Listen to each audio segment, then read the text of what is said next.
All right, so welcome to the Busy Moms Book Club.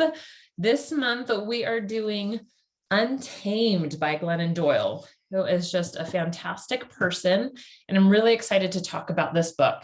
So just a brief introduction to me for everybody listening to the recording. I am Laura Johnson. I am a certified life coach. I spend my time coaching moms as well as other women, and I help all of us live our lives on purpose. And so what is really fun and I do have to just put a little plug in. So mid-June, so in just a couple weeks, my podcast will be launching, which I'm so excited for. It's called the Mom on Purpose podcast. And I'll share more about it once it comes out. I just recording. Yeah, I know. Honestly, I'm so excited. So it's everything that I teach to my clients, but in smaller bits that you can take and listen, in your ear. So if this book club has resonated with you, if you follow me, here's my Instagram. If you follow me on social media, it's going to be that same great content, but now you can listen to it when you're driving in your car, going for your walk, all of that, which will be so fun. And what I'm really excited about for all of that is it really gives you a chance to take the life that you're living right now and to magnify it, to really bring God in as a partner in everything that you're doing. And that is why I'm so passionate about the book club, why I'm so passionate about this, because I truly believe when moms wake up to their purpose, when women wake up to their purpose, the entire world shifts. And we can feel that shift and we see that shift all the time. And that is one thing I really do love about this book, is because Glennon is a really great example of how she woke up to her purpose, what she felt called to do, and amazing things have happened. And she shares some of those examples in her book. But the work that she does with refugees, the work that she does with women, she's got a podcast now, which is so fantastic. It's called We Can Do Hard Things. And she really is just a voice for women. Her and her now wife, Abby, are a voice for a lot of women doing good in the world. And honestly, I believe that's possible for every single one of us in whatever scale we imagine or feel God calling us to do. So what we're going to be talking about with this book club is really waking up to ourselves and waking up to the purpose that we have. So that's why this book to me feels so aligned with the things that I'm teaching. Now, we always start the book club. I've got some regulars on here. So we always start the book club with, you're in the right place if. So you're in the right place if you've ever felt overwhelmed by all the expectations that are put on you. Those expectations can come from society. Those expectations can come from church, from family, generational expectations, all of that. Even self expectations are another big one. If you've ever tried to be a good, I put good in quotation marks, a good mom, a good wife, a good friend, a good church member, a good community member, but you always feel like you're failing someone somewhere, like you just can't meet the demands and the expectations everyone has, and you just are failing. If you've ever thought about, ask about, or value other people's opinions more than your own, this is a big one. And I talked about this. If you don't follow me on Instagram, I would recommend going there, because I did just talk about this not long ago, how we start to value other people's opinions more than our own. This is a big theme in the book. And if you've ever felt like that, we're going to address it. So you're in the right place. If you have a list of I should be doing, or I've got to get this done, instead of actually relaxing, you may choose to watch a show and you have this running list of all the things you should be doing or you still have to get done. And then last thing is, if you feel like something's missing, like you have a really good life, but there's some kind of disconnect, and you'll catch glimpses of it, of where you just want to run away from your life, or you just want to be spontaneous, or you just feel this need to be more free, like you've been put in a box and you just want to break out of this box. So each of those things are things that I personally have experienced, and I now watch my clients experience too. And this is why people come to me, because they are feeling the effects of every single one of these things. So when I first read this book, many years ago, I felt like I had already kind of started that journey, and I was starting to break out of the mental box I had put myself in, but I didn't really have words to describe it. And when I read this book, she very well articulated what I was feeling inside that I didn't know how to explain to my husband or to my friends or my family. And I appreciated that she could put words very clearly to that. And I was grateful for that. And she does it in a very beautiful way. She doesn't try and use the words that we hear elsewhere. It was like she created her own very artistically beautiful way of explaining it. Like, that's the best way. And we're going to talk about what some of those words are. And just to kind of tell you a little bit about the book. So she kind of breaks it down into 3 chunks, and we're going to talk about those 3 chunks. But each of these 3 chunks, there's little short stories. Every chapter is a short story that's, maybe 2 pages long. And it's a different experience that she's had in her life. So when you're reading it, you're not reading it chronologically. You're skipping back and forth between her present, her past, her future. And as you're kind of piecing everything together, there is a timeline that does start to emerge and all of that. So to start with, I wanted to just share an overview of her timeline. So if for whenever you do read the book, you kind of get an idea, from a high level what's happening. So she grew up in a very, I believe her family was Catholic, very Christian home. And she says when she was about 10 years old, 10 years old was when she started to be tamed, is what she called it. She lost her spark.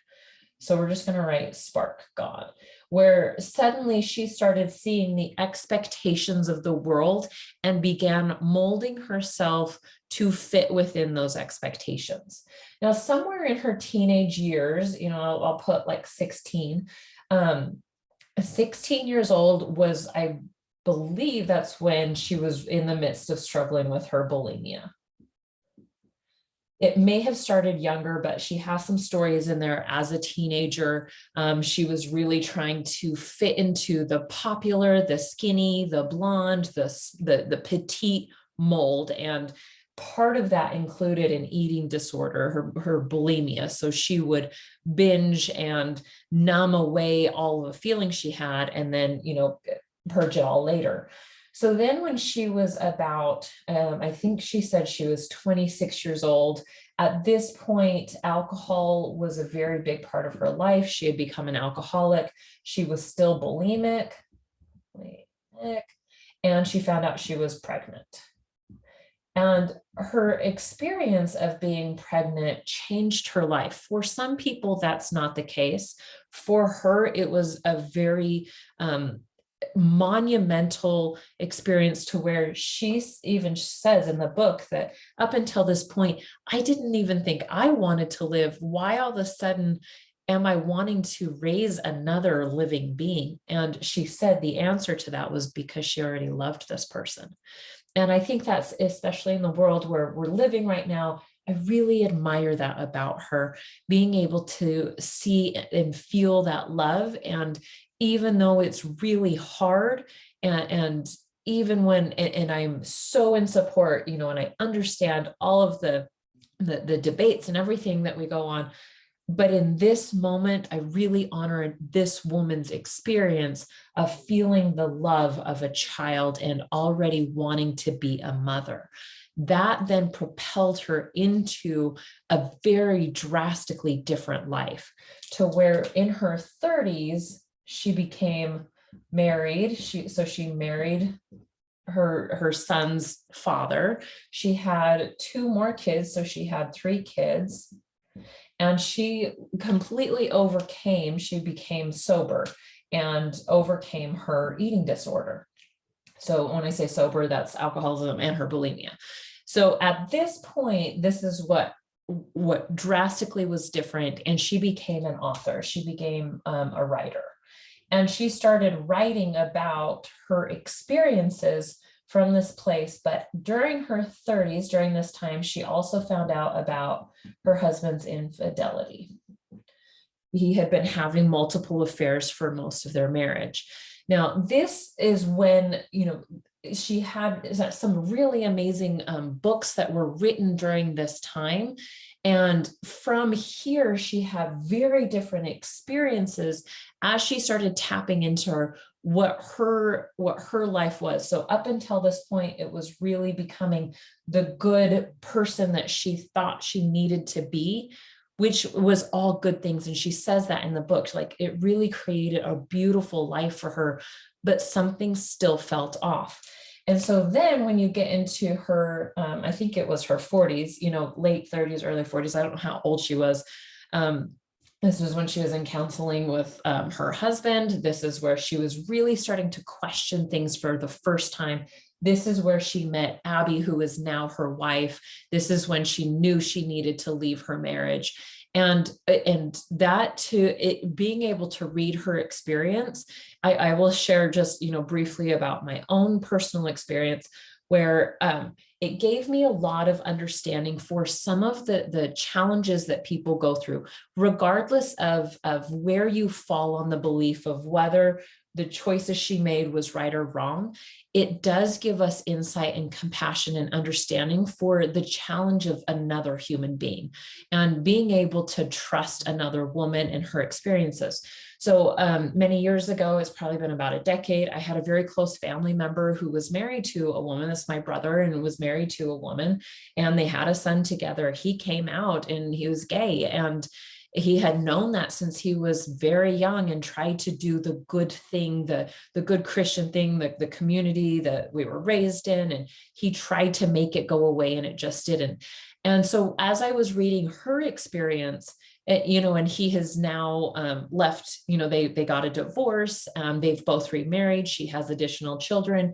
He's married to an amazing man.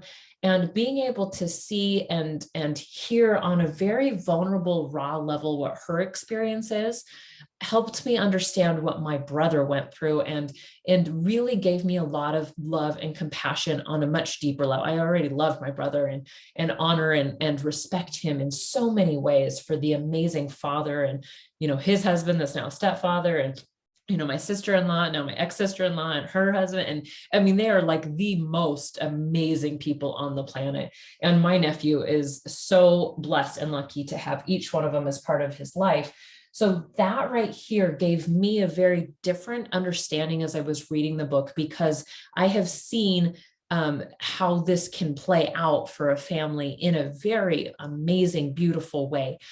So I will share. So I would write all of that down over here, but I didn't space it out appropriately. So that is where, as you're reading it, she kind of jumps through these different timelines, and she does share her experiences meeting Abby and all of that. So the only reason why I wanted to mention that is so as you read that, you can kind of get a high level of what's happening and what she's talking about. So for what our purpose here, the focus is not just her and her life and her timeline. What I want the focus to be is the untaming process that she went through and why that matters to every single one of us. And I think the overall theme of this book is that we are not to make ourselves wrong for all the things that are right about us. And that for me was very much my own personal experience, that the things that made me human, the things that made me unique, the things that God gave me in this life, I viewed as they were things that were problems and things that were wrong about me. And for the longest time, I used those as weapons against myself. And what she taught me in this book, and what I hope each of you take away from this book club, is that the things that make you human, the things that make you you, those are not wrong. Those are everything that's right about you. And you can love and embrace those and allow God to work in partnership with those things, instead of spending all your time, energy, money, whatever to try and fix those things. So I'll share more examples as we go, personal, and then as well as the examples that she shares in the book. So like I mentioned, she breaks the book down into 3 different parts. So the first, well, and I guess there's the beginning too, the prologue, maybe I spelled that wrong. That's just called the Cheetah. So I wanted to start here at the Cheetah. So if you've ever been to a zoo, and like a large zoo, like the first time I saw this is at the San Diego Zoo, where they have a cheetah run, and you get to see how fast the cheetah goes, and you get to see this cheetah, full out sprint. So when she's sharing this example where she's there with her kids, and she's excited to watch this cheetah run. And at first, before the cheetah comes out, they first bring out the cheetah's best friend, which is a Labrador. And he's since passed away, but I had a Labrador for a very long time. They are the most lovable dogs. I can see why anybody would want to be the Labrador's best friend. But the Labrador teaches the cheetah what to do. And so this cheetah's name was Tabitha, and I think the Labrador was Minnie or something like that. And so first, as they're training the cheetah, Tabitha, to do this run, to do this all-out sprint, they have the dog do it first. So they have this pink bunny, they stick it on a rope, and they pull it down like this alleyway at the zoo. And so, Glennon is watching this with her children. And at first the dog, goes and runs after the pink bunny. They have like a thing that, pulls the bunny back, and it goes really fast. The Labrador follows after the bunny, and the cheetah is watching. So then it comes to the time for the cheetah to do it, and the cheetah goes and just bolts after it. She said, and I've seen it, it's within a matter of seconds, it's over. And like, I stood here for hours to watch the seconds of this cheetah running. It is very cool. Okay. And so she experienced that, where it was over within a matter of seconds, and she followed exactly what the Labrador was doing. And so that was kind of the experience that she had, with the cheetah. But what came after that is what was monumental for her own life, to where her daughter was asking, doesn't the cheetah, Tabitha, ever miss the wild? And the trainer of the cheetah said, oh no, she doesn't miss the wild. She's never been in the wild. She has a really good life here. She was bred in captivity. And she said, as she said that, Glennon said that, something kind of tugged at her heart, that she didn't really know what it was. But then they took the cheetah back, and, her daughter was watching it, and she said something along the lines of, Mom, look, she went back wild or something. She said, all of a sudden you could see this shift in the way that the cheetah moved, almost like, even though she never knew the wild, she remembered it. It was part of who she was. It was in her makeup. It was this instinct within her. And she said, let me see if I can find it for you really quick. She said, it's so crazy. Let's see. She said, it almost seemed like, this is what she was saying, like what the cheetah was saying. She said, I should be grateful. I have a good enough life here.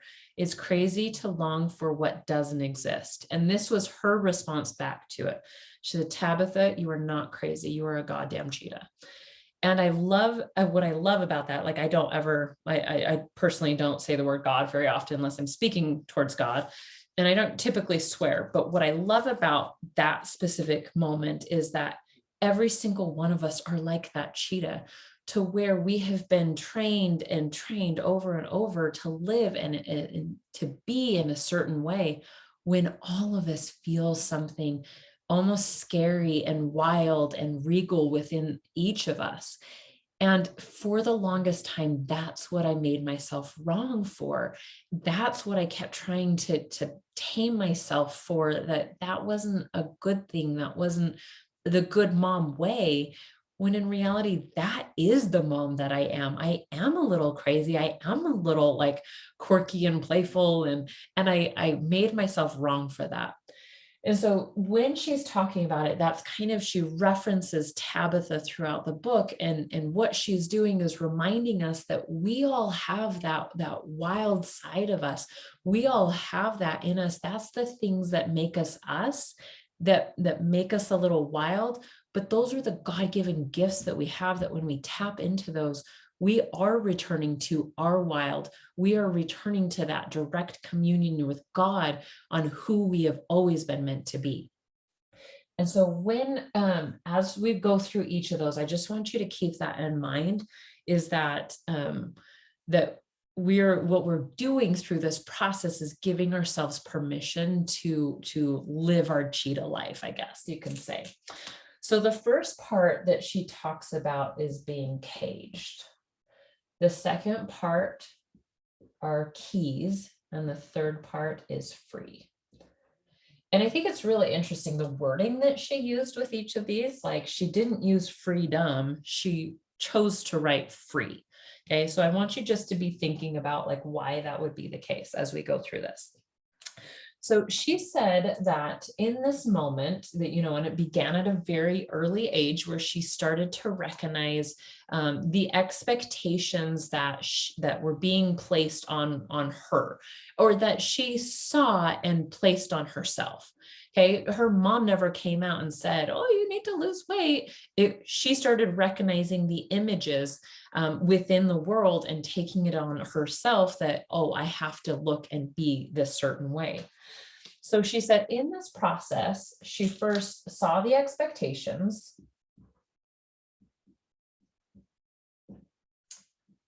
The second thing is she started to remove herself, like the things that made her the unique, beautiful person that she is. So she started to remove herself from it. And then she started to numb, because she felt disconnected from herself. She started to numb the disconnect. Okay, so this is where, she saw these expectations. So this is where her bulimia, where her alcoholism, all of those things started to come into place. Because when you feel disconnected from yourself, it's a painful experience. And there will be something that you do, a behavior that you have, that you will develop in order to quiet the disconnect that you feel. So for every person, that will be very specific for you. And so I'm going to give you a chance to kind of consider that for yourself. Is, what is your cage, and what are the things that keep you there? Okay, so we're going to draw it kind of like this.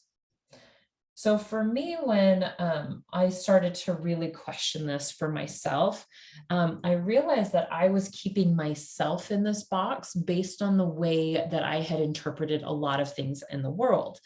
So for me, one of the things that the messages that I heard a lot was, to be a good mom, you had to be a stay-at-home mom. Now, my mom worked, okay, and I grew up in a very strong Christian community. There were a lot of people of the same faith that lived in a very concentrated area. My mom was one of the few women that worked in our neighborhood growing up. I didn't see a lot of other women working. And because of that, there was always this like not belonging, like my mom didn't belong in the cliques within our community because she did work. But in addition to that, there was a very unhealthy mindset that kind of came from my family. And I remember my dad saying this, and I remember being really resentful towards my mom, which looking back, I'm like, oh, like it breaks my heart to think about me thinking about this with my mom. But oftentimes I would ask, like, why does mom work, to my dad, and, all the other moms don't work. And when their kids forget homework, they can run it to the school. And I never got that with my mom, and it was very like, like when I say it out loud, I'm like, oh, such a spoiled brat kind of comment, but I get like really frustrated over these things. And they would be there, after school making treats or whatever. That was not my mom. And so when I would ask my dad these things, he would always say something like, oh, well, my mom likes nice things. And so, maybe if we would have saved better, maybe if we, she wouldn't have to work if we didn't spend so much money. Okay. So that was the good mom equal the stay-at-home mom. That was kind of the message that I heard. Okay. Now for my dad, he probably was just answering the question. Yeah, like we probably could stay home. But what I never heard was like, mom actually wants to work. It's very healthy for mom to work. She needs to leave the house. And I know that very much about my mom, that, and she and I laugh about that because I'm very similar now. Like, yeah, if you just like put me in like the walls of my home, I'm going to go crazy. Even though I work from home, I'm still in the walls of my home, but I feel like I'm leaving. Okay. So that was one. But then it was also like the spending. It was such a negative thing to spend money. We didn't grow up with a lot of money. And so anytime we spent money, there was like this huge guilt. And so in order to stay in this box, you could never spend money on yourself. You could never buy the nice things or buy the nice clothes or, any of that. Even when I started having money, it made me like so uncomfortable to spend it. So I would give it away. I would donate large amounts to charity. And not that we had a lot of money. And my husband would say like, it's okay to have money in savings. Like, can you not get all of our money away? But that was still the box that I had put myself in. Okay. So these were some of the expectations that I had, that, being a friend, this is, I think, a really good example. Like the box I had put myself in was that being a friend was always available. Somebody that would drop everything at, whenever they needed to, they would reply to every text. It was so overwhelming to me to be that kind of friend. It was like so energy depleting that no matter what I would do, I would always give of myself to everyone else. And to the point where I was completely exhausted. My body was shutting down. I was struggling so badly with depression. Okay, so this was the box. So in this, these were the expectations that I saw, and I put myself in this. Then I started to remove myself that, it was okay to not respond to a text right away. I started feeling God calling me to something specific, as far as work goes. And I shoved that all away and made myself feel very wrong for it. But then I would start numbing. I was not being a great mom during those times. I was an okay mom. Like everybody else would probably say I was a good mom, but I personally wasn't present with my kids. I was spending a lot of time at night, staying up way too late, binging all these shows, and then being totally exhausted and cranky during the day. So that was my type of behavior. I was hiding in the closet, eating my chocolates, all of those kinds of things. That's how I started to numb that disconnect that I was feeling. So this is when I was caged. So I want you to take a time just for a split second. I want you to draw, a box around yourself. If you feel this way, maybe you don't, and you've already gone through this, but I want you to spend time thinking about what are the expectations that you are placing on yourself right now. The expectations that you've picked up from the world around you and that you have now internalized as it's what you should be doing. Okay. I will share another example as you're doing that, grab your pen and paper, even if you just need to make some notes on your phone, that's okay too. Another one that I always I used against myself was that I should be studying my scriptures 30 minutes every day. And it was like I had to do chronological order. I had to start from this place and I had to work all the way through, and I couldn't just pick up. I had all these crazy rules about what it meant to read scriptures instead of using it as a way to commune with God. So I completely missed the boat. And then I'd make myself horribly wrong for it. Instead of just being like, you know what? I have 5 minutes today. 5 minutes is better than nothing. I'm going to open up wherever I want to and just read there just for fun. So again, that was a way that I put myself in a box. All these things I should be doing. I should be going to bed earlier. I should be exercising more. I should be eating healthier. I should all day long. Those are the boxes. Okay. So this is what she's talking about, going back to the book. This is what she's talking about. This is where she got trapped. And this is what really was painful and where the alcoholism, everything started to come into play. Now she had, let me see if I don't know if I wrote down the exact page. It was something like her, here it was. She said at this point, she was wild until she was tamed by shame, meaning she started feeling negative about herself. She started telling herself there was something wrong with her. And then she said, sobriety was my painstaking resurrection. She said, so then she had to finally unlock and unleash herself. She had to free her beautiful, rowdy, true, wild self. She said that's where her power came in, and she started to build a life of her own. She said, I did it by resurrecting the very parts of me, parts of myself I was trained to mistrust, hide, and abandon in order to keep others comfortable. My emotions, my intuition, my imagination, my courage. Those are the keys to freedom. Those are who we are. Will we be brave enough to unlock ourselves? Will we be brave enough to set ourselves free? Will we finally step out of our cages and say to ourselves, to our people, to the world, here I am? So what we're going to do for this next part, and this is where I want to spend, the majority of the time, is she does share some really beautiful lessons in the free, like once she let herself out of her cage, parenting, relationships, all of those things were different from this space, but I really want to focus right here on the keys, because she gives us some specific steps, and we'll come back to that briefly, but she gives us some specific steps to get out of our cage. And this is where I wanted to focus the rest of the time on. So she said to feel it all. So when she was numbing everything, she didn't have to numb the heart. She didn't have to feel the hard things in life. And I really appreciated her story on this, because I grew up hearing that, God wants us to be happy. When you're following his teachings, you will feel peace. And there were a lot of positive emotions that were promised by keeping the commandments of God. And I do believe that, okay, just to be very clear. But then when I would feel a negative emotion, I would make it mean I didn't have enough faith. I wasn't keeping the commandments well enough. And I was never taught the human aspect of life, that there are parts of life that were hard, that God was not this master puppeteer trying to torture us, but that there were things that we would experience in life that would bring up negative emotions, and that was okay. So she said in this spot, as we're talking about feeling it all, emotions are not wrong. Emotions are to be felt like they're never a destination. They are always cyclical, meaning whatever point you get to in your life, you will feel a full range of emotions. Motherhood, I think, is a perfect example of that.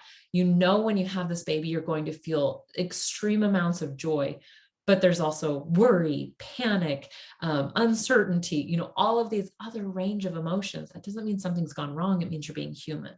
And so she talks about this here. She said, I thought that happy was for feeling and pain was for fixing and numbing and deflecting and hiding and ignoring.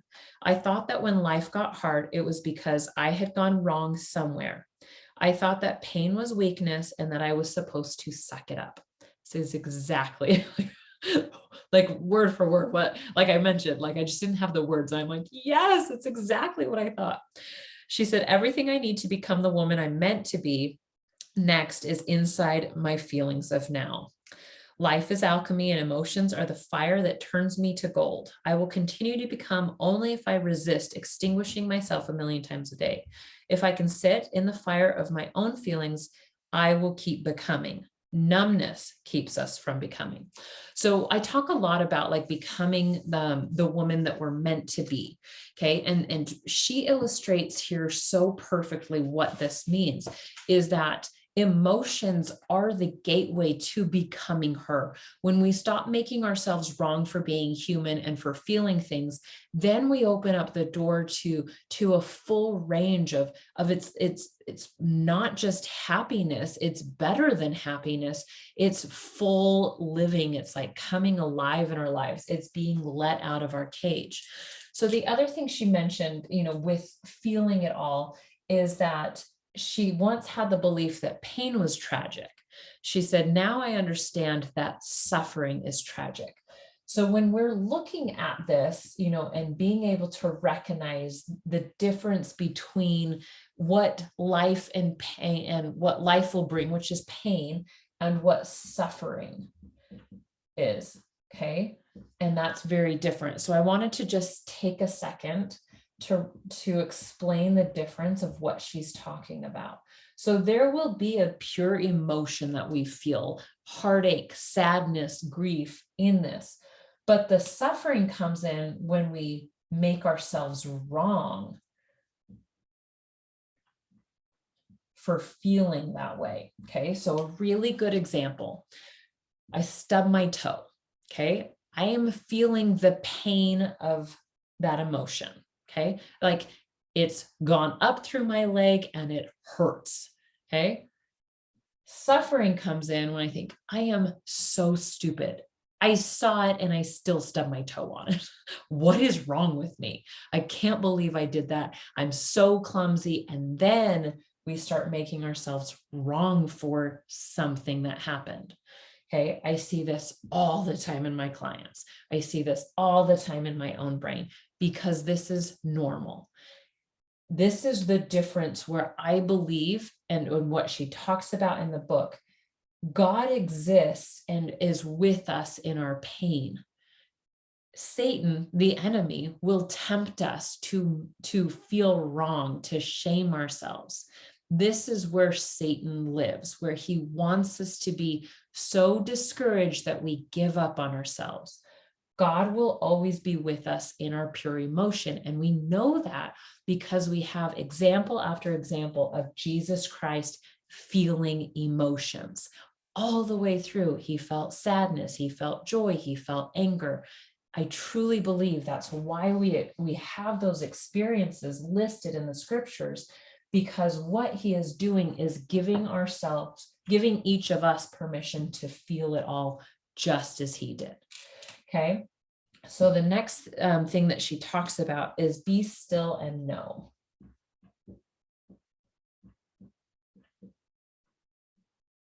Okay, so I love what she talks about in here. Let me see if I can find it. She said she could sense something like deep inside of her, and she called it her knowing. She said what she has learned about her knowing is that this is where God lives deep inside of her. She said, when I recognize God's presence and guidance, God celebrates by flooding me with warm liquid gold. She said, down in her knowing, she feels this gold like filling her body. This liquid, again, like this is what I'm talking about with like the artistic way she describes things. She says, here, when I pose a question about life, then I sense a nudge. This nudge is what guides me towards the next precise thing. And that when I start acting on that nudge, that's what fills me. And she said that's where like that gold liquid starts to fill her veins. So as I was thinking about this, and going back to the opinions of other people, Robin, the verse keeps coming up. Yes. I'm so glad it resonates with you. Yes, very much so. We all need this, okay? Because what happens here is when we are still and we know, what we're doing is tapping into pure communion with our spirit and with God. Okay, so here's the way that like I think about it, okay? And as she's describing it, here is, let's say, everybody, okay? They're all telling us their different opinions. Now, oftentimes we can take those opinions and occupy our own thoughts with those opinions. And it starts to feel really overwhelming and really cluttered, honestly. And we start to give we start to give more weight to those opinions and allow them to occupy more of our own mind than what we believe for ourselves. So what she's talking about here with her knowing is, instead of listening to all of those opinions, what we're doing is we're checking in with ourselves. We're just going to put God up here, okay? We're going to give him some hair. So what we're doing is, as we're checking in with ourselves, we are tapping into the direct communion that we have with God, that he has with our spirit. It doesn't come from our mind, from our logical side of thinking. It comes from deep within our soul. For me, and everybody will feel it differently, but for me, it feels very like deep within my gut, where I can't describe it's instead of being up here, it's down here, like through it starts in my gut, and it's like it swells upward instead of me starting in my head, forcing it down. And so it's really important for you to recognize for yourself what and where your knowing exists within you, because it's not loud. When I think about that scripture, like God is not in the wind, but God is a still small voice. That still small voice is what our knowing is. That's what we're tapping into, this communion that's always available. It's like a flow of river that we get to tap into, that's already flowing. And when we're stuck in our brain and stuck listening to other people, we lose that. And so what she says, again, in the book, she says, I now take orders only from my knowing. It feels to me like a loving, playful guide. She said, after many years, I'm developing a relationship with this knowing. We're learning to trust each other. And that really has been my experience. That's where we tap into those keys, is when, when we start to unlock ourselves from the cages, when we tap into this communion with God that has always existed, will always exist. The only difference is that we have forgotten to listen and to ask. And it feels very quiet. So that's where she said, being able to recognize the stillness. So the third one is dare to imagine. And I like the way that she describes this. She says there's two things that exist in the world. She said there's a seen order of things and an unseen order of things. And the seen order of things are the expectations that we see in society and that we accept and take on for ourselves. We know exactly what that looks like. I knew I could maintain course and be happy in my life. I saw that order of things, but it wasn't what I was being called to do.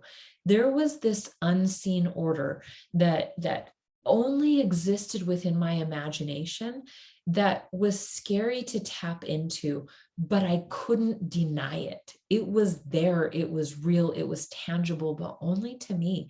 And that's where it got really hard, as I was describing this to my husband and moving forward in my life, is that the only thing I could do was ask him to trust me, because I saw this thing. It was tangible. I could taste it. It was placed on my heart by God, but he could not see and experience that. So that's when, and I love what she says right here, is that when we start tapping into this unseen order, and this comes from listening to our knowing, is that we become co-creators for the beautiful things on this earth, that the things that are placed in our hearts. Let's see if I can find the exact wording she uses here. Because, oh my gosh, I love it so much. She said, let's look at what we've written and decide that these are not pipe dreams. These are our marching orders. These are the blueprints for our lives, our families, and the world. May our dreams become our plans.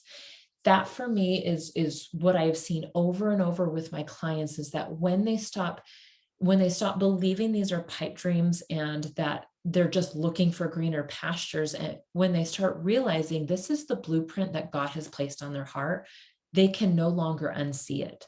And this is the unseen order of things, but you have to be willing, dare to imagine, be willing to tap into that. So then the last thing that she mentions as far as keys is build and burn it. Be willing to, that's a 4. To build and burn. Okay, let's make sure you can see that. She said, in order to create the new, you have to be willing to let go of the old, to build down the old. The first time I really started to understand what this meant was the generational thought pattern that we don't waste things. So there's a story, my grandparents were very poor. My grandma, her husband passed, my dad's biological dad passed away when my grandma was pregnant with her 5th kid. And she had no way to provide for her family. So she did what she could. Later on, she met my grandpa. They got married. He had 4 kids. She had 5 kids. They had 9 kids together. And he was a mechanic. And so they they lived off of next to nothing. And so my grandma tells a story about how she used to go to the grocery stores, and in order to get fruit for her children, she would ask them what they were going to throw away. And she would bring home all of this fruit that was mostly rotten, and she would cut the strawberries down to there was next to nothing, but that's what they would eat. And I found myself, this is a very simple, a very simple example, but I found myself having a hard time throwing away strawberries, because we don't waste things. We don't waste things in this family. I can be prudent, I can save, again, going back to those money beliefs that I had in the beginning. And what I found myself was I was cutting these strawberries down all the way to like these little nubs and trying to get my kids to eat them because we didn't waste things. What I had to realize was that I had to let go and burn some of those beliefs. Like, we had plenty of money for me to go buy fresh strawberries. That was okay for me to do. But I was very unwilling at the time to let go of some of those beliefs. So as I started to evolve and change, that was one of those very simple examples that it was okay for me to burn down. Okay, the other big one that I wanted to share, just as we're wrapping up, is that there was this belief that being selfless was of God, and rightfully so. We hear that a lot, okay? And in growing up in a very Christian community, a very Christian home, this was the epitome of what motherhood was. This was how I was to become the most like God, to serve God in the best way. But what happened from that place was I was completely depleted. I had no energy. I was unhappy. I was struggling. I was depressed. I was in this horrible state. Selfless got me nowhere. Selfless definitely didn't get me closer to God. It got me further away because I became very resentful. But then my brain, let's see if you can see it. My brain offered me, well, the other option is to be selfish. And that didn't feel right either. And of course, I love my kids. Of course, I'm going to give to my kids. Of course, I'm going to still serve people because I love people. Okay. So this is like the dichotomy that I got stuck in that I couldn't understand. But when I realized that I could burn these things down, I could make my own category. I could make my own category, which was self-full. In this place, I could fill myself with love and care and compassion and grace. I could work with God in that place. He was allowing me to, really step into this person that I wanted to be. And I wasn't depleted. I wasn't angry and resentful. In fact, I had more energy and joy and happiness, and it was exuding out of me. Okay. This is another example where she talks about that we get to, burn down and build what we want. The example she uses here is that, again, motherhood is not selfless. We do not have to be a martyr. We can become a model. And for me, that's in the self-full category. That's where I realized I wanted to be the best example, the best model for my sons and my daughter on what it means to be a strong woman and what it means to be a nice, a kind human here on this planet. So that's where I want you to really take time, to recognize what key do you need to tap into, which one resonated most with you. So just to finish up, she does have that last category where she talks about being free. And within this is where she spends, more time going through her timeline, later in life between her 30s and 40s and what that looked like. She has some really great examples of what it means to be free when you're parenting, being able to trust your knowing and going against the grain sometimes. She talks about a really great example of being brave, and being brave isn't always being scared and doing it anyway. Sometimes it's trusting your knowing and going separate from what everybody else is saying. So she used a really great example of one of her daughters being brave by getting her ears pierced, and the other daughter being brave by recognizing she wasn't ready and saying that, and being okay with herself by saying she wasn't ready. That was brave for her. And so I think those examples are really good. And she said, she said, as we're tapping more into the free, this is where God is able to shape us more to become who we've always meant to be. We cannot become that woman that God wants us to be when we are caged. We have to use these keys to unlock ourselves. And I will say that once that shift starts to happen, if it hasn't happened for you, that's okay. And even now, I feel like there's continual shifts, like over and over again for me at every phase of my life.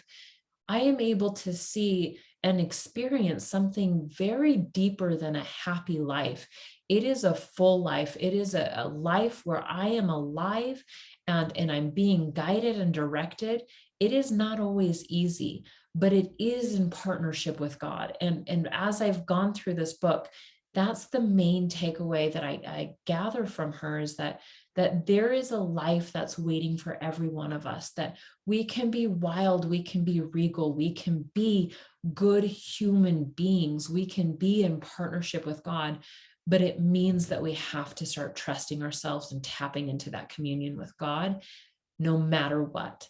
And that's what I want to leave with you today, is that the more you listen to your knowing, the more you are working in partnership with God, the more your life will be directed, and it will become something more beautiful than you could barely imagine.